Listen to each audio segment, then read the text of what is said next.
17. Let's help you plan out your day with meteorologist Alan Rose. Bree, it's cold now, so we want you to dress in lots of layers today. But by the afternoon, you can shed those layers as we'll be nice and mild before some big changes moving in late this week. Here's a look at the current temperature map across the region. -1 in Alamosa, 14 for Saguache. We're down to single digits in Westcliff, 30 in Canyon City, 20 degrees currently here in Colorado Springs. So in terms of that checklist, definitely the jacket, the extra layer. Probably should have put a check mark by the hats and gloves. I'll make sure to correct that for the next segment that I use this graphic on. Winter boots, you can leave that at home for one more day, but by late this week, you'll want something to cover your feet that's warm because we've got snow in the forecast beginning tomorrow afternoon. Now today, with sunshine expected across the region, we'll warm through the 40s by around the middle of the afternoon. 46 my forecast high. That's about a degree warmer than yesterday, and that puts us right in the ballpark of the average high for this time of the year. Now tomorrow, temperatures drop off around 10 degrees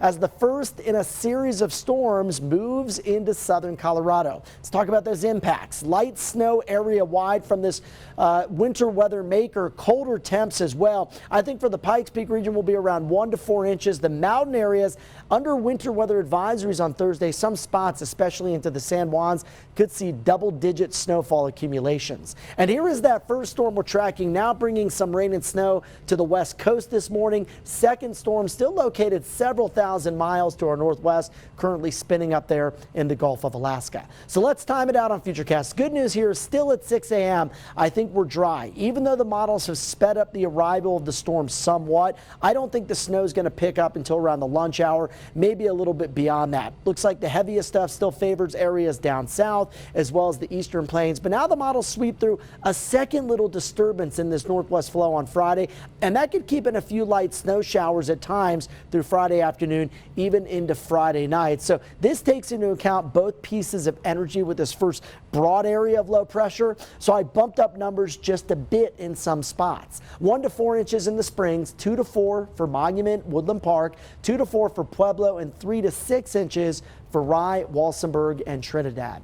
Highs today before the storm arrives tomorrow will be seasonably comfortable, warming into the 30s, 40s, and 50s. Take a look at that super 7-day forecast. More than 10 degrees colder on Thursday. And let's help you time out the arrival so you can plan out your day.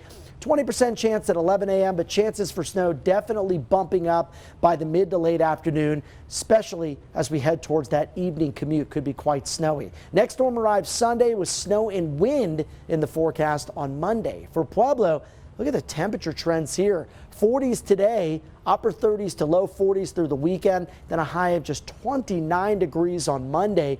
Canyon City, first round of snow brings in some wintry precip, but lighter winds with the first system. The next round looks to be quite windy. Could see gusts Monday afternoon up over 30 to 35 miles per hour. And for Woodland Park, snow Thursday into Friday. Another round of snow from Sunday into Monday. Look at Monday's high, only 19 degrees up there in the city above the clouds.